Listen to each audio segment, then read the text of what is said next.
Hello बच्चों। आज हम बात करेंगे ओम्स लॉ की। ओम्स लॉ क्या होता है? डेली लाइफ में हम करंट और वोल्टेज से लड़ाई लड़ते हैं, उनसे जूझते रहते हैं। और वोल्टेज और करंट का क्या रिलेशनशिप है, ये ओम्स लॉ हमें सिखाता है। तो ओम्स लॉ क्या है? The relationship between current and potential difference. हमने पीछे पोटेंशियल डिफरेंस निकाला था और करंट भी हमने वेरीफाई किया था। आज इन दोनों में क्या डिफरेंस है, हम इसको देखेंगे। तो अगर हम ओम्स लॉ की जुबान में बोले, if you speak the language the help of Ohm's law, then Ohm's law states that the current is directly proportional to voltage और voltage is directly proportional to current। ठीक है, अगर यहाँ पे कुछ प्रोपोर्शनल है तो कुछ कांस्टेंट भी आएगी वैल्यू। ठीक, V इज इक्वल टू मान लीजिए आई, आर आती है यहाँ पे। अब आर क्या होता है? R is a resistance. R is a resistance. और रेजिस्टेंस किसका? Resistance of the conductor. कोई कंडक्टर होगा हमारे पास, ये कंडक्टर, ठीक है, जहाँ इलेक्ट्रॉन फ्लो हो रहा है या करंट फ्लो हो रही है, करंट बाहर निकल रही है। तो किस पे डिपेंड है ये? क्या कांस्टेंट है यहाँ पे? रेजिस्टेंस। और रेजिस्टेंस हमारी ये है।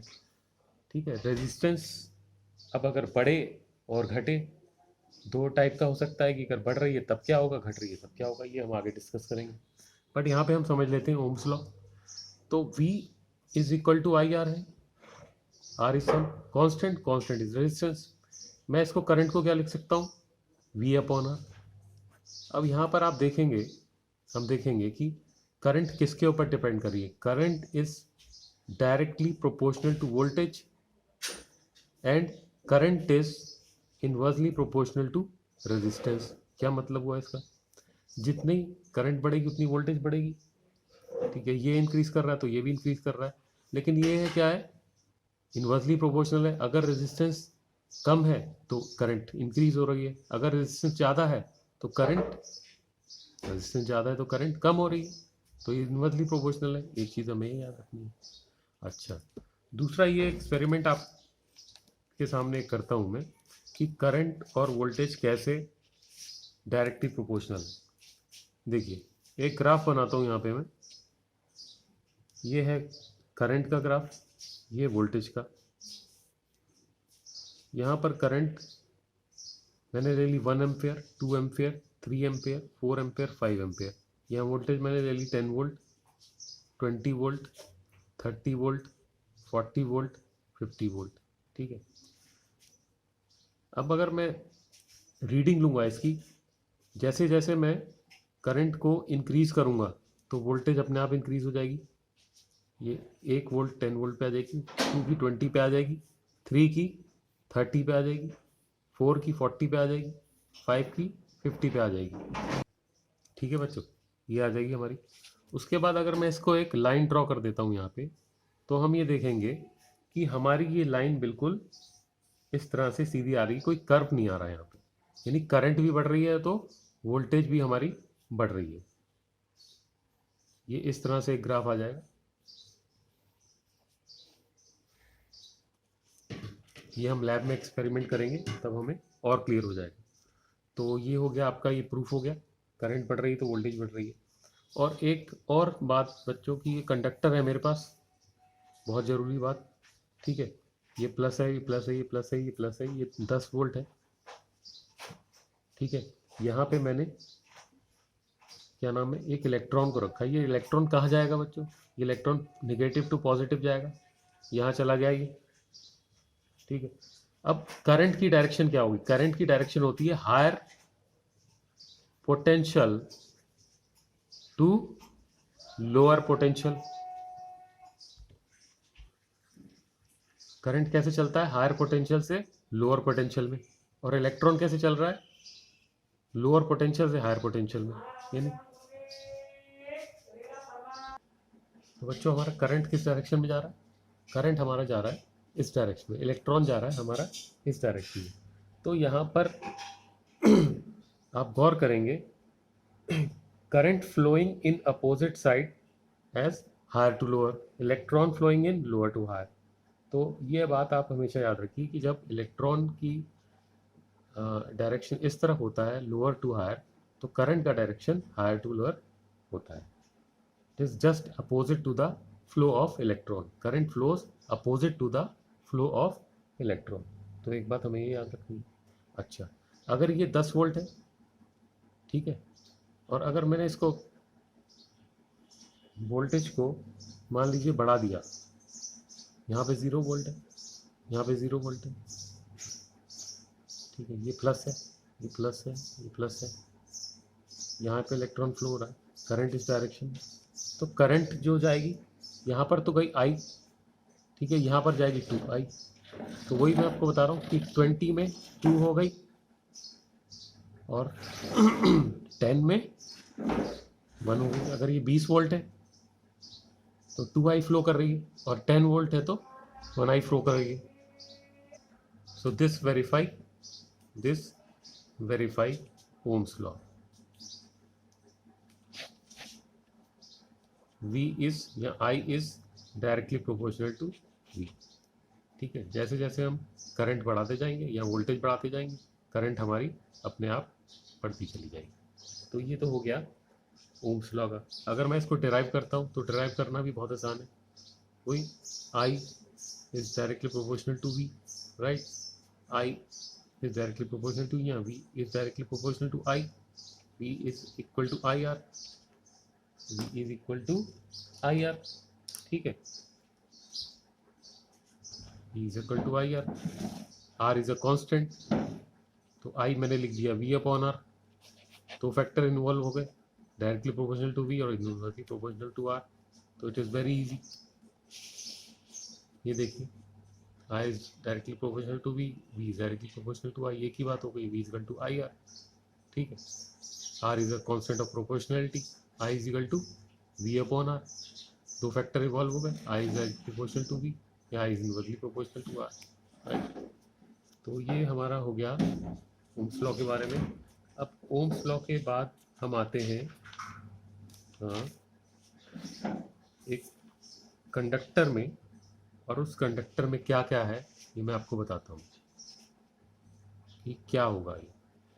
अगर मैं एक कंडक्टर लेता हूँ, एक मैंने एक कंडक्टर ले लिया और इस कंडक्टर की लेंथ है L, इसकी लेंथ है L, इसका एरिया ऑफ क्रॉस सेक्शन ये है, ये एरिया ऑफ क्रॉस सेक्शन ये दिया हुआ है A, ठीक है।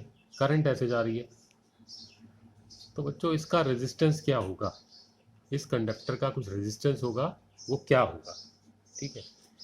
इसका रेजिस्टेंस क्या होगा, ये R is directly proportional to, resistance क्या होगा, ठीक है, R is directly proportional to L, R is directly proportional to L, length of the conductor, ठीक है। अच्छा, R is always inversely proportional to A, ठीक है। अब डायरेक्टली प्रोपोर्शनल को L का मतलब है L जितना बड़ा रेजिस्टेंस उतनी बड़ी, ठीक है। और इनवर्सली प्रोपोर्शनल का मतलब क्या है, जितना एरिया छोटा उतनी R बड़ी, एरिया बड़ा R छोटा, ठीक है। अब मैं इन दोनों को अगर ज्वाइन करता हूँ तो मेरे पास एक कांस्टेंट ऑफ प्रोपोर्शनैलिटी आती है, वो होती है रो, यहाँ पर रो L/A। तो R की वैल्यू यहाँ पे हो जाती है रो L/A, और ये रो जो होती है इसे हम बोलते हैं रेजिस्टिविटी। क्या बोलते हैं बच्चों, रेजिस्टिविटी, रेजिस्टिविटी, ये होती है रो रेजिस्टिविटी। ये रेजिस्टिविटी हमेशा मटेरियल बेस्ड होती है, ठीक है। ये मटेरियल के ऊपर डिपेंड करती है कि मटेरियल किस टाइप का है। अगर मान लो दो हमें कंडक्टर दिए हुए, दोनों को मटेरियल सेम है, तो आंसर भी उसके हिसाब से निकलेंगे कि दोनों का हम अगर मटेरियल सेम है तो रेजिस्टिविटी ले लेंगे सेम। अगर उसमें रेजिस्टिविटी न्यूमेरिकल में दी हुई है तो रेजिस्टिविटी ले लेंगे। अगर वो कह रहा है कि दो मटेरियल है, दोनों की मटेरियल है, दो बॉडीज हैं, उनकी कंडक्टर्स हैं, उनके मटेरियल सेम नहीं है, उनकी रेजिस्टिविटी अलग अलग होगी। तो रेजिस्टिविटी डिपेंड करती है मटेरियल ऑफ द बॉडी पे, ठीक है। तो R is equal to row L/A इसका फॉर्मूला हो गया, बहुत आसान है निकालना, ये मैंने वेरीफाई कर दिया यहाँ पे। अच्छा, अब ये मान लीजिए कि अगर अगर बॉडी जो है थिक है, यानी ये पतली है या फिर मोटी है। ये कंडक्टर है, ये कंडक्टर है, मान लो ये पतला कंडक्टर है, ठीक है।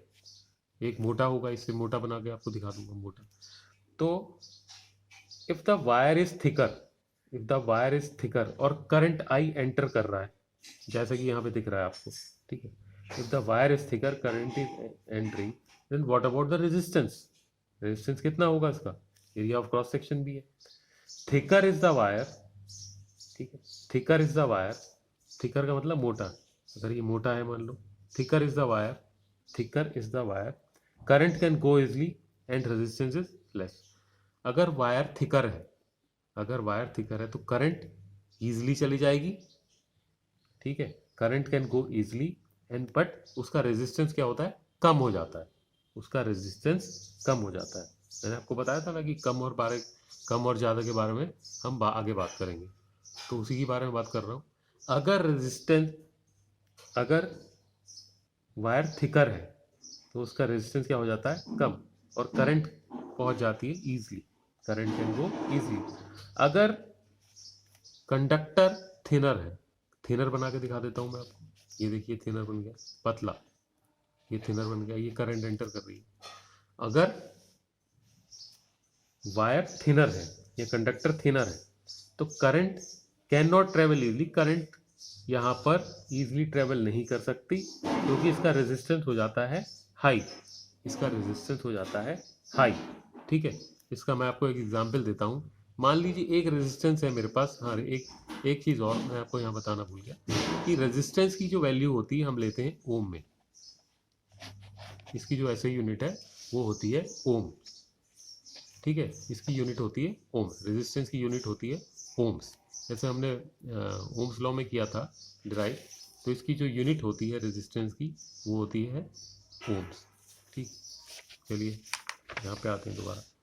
अच्छा, तो ये हो गई रेजिस्टेंस, ओम्स में होता है, ठीक है। अगर रेजिस्टेंस है मेरा 1 ओम्स का तो क्या करंट फ्लो इजीली हो जाएगी? बिल्कुल हो जाएगी।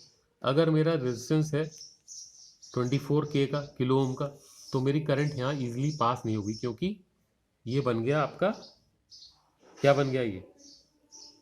करंट कहाँ इजीली पास होती है? थिनर पे, ठीक है।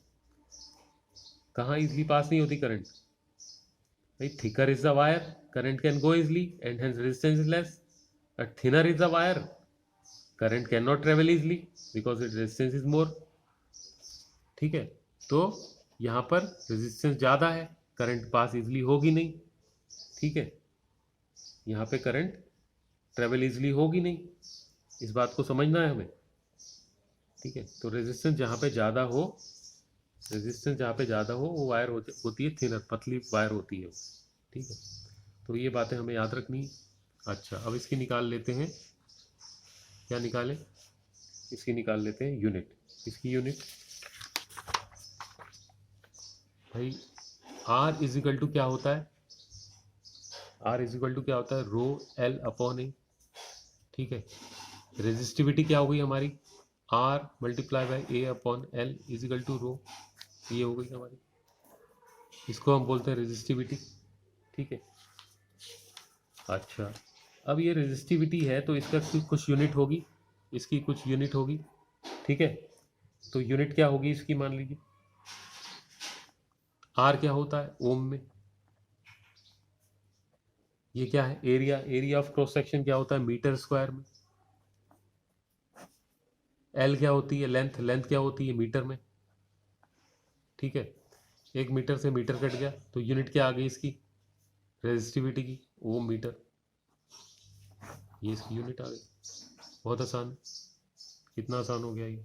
अच्छा, अब मैं फॉर्मूले को दोबारा रिवर्ट करता हूँ, रो एल बाई ए, ये 3 फैक्टर के ऊपर डिपेंड है रेजिस्टेंस, ठीक है। कौन कौन से? Directly proportional to length, length के ऊपर डिपेंड है।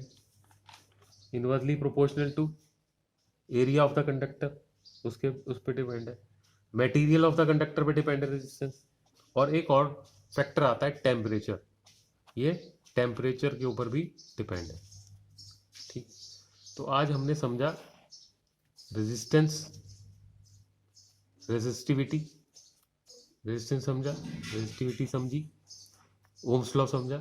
अब आगे का जो लेक्चर होगा उसमें हम इसके कुछ न्यूमेरिकल्स आपको कराएंगे, और तब तक आप पढ़ते रहिए और अपना नोट्स अपने बनाते रहिए। ठीक है, थैंक यू।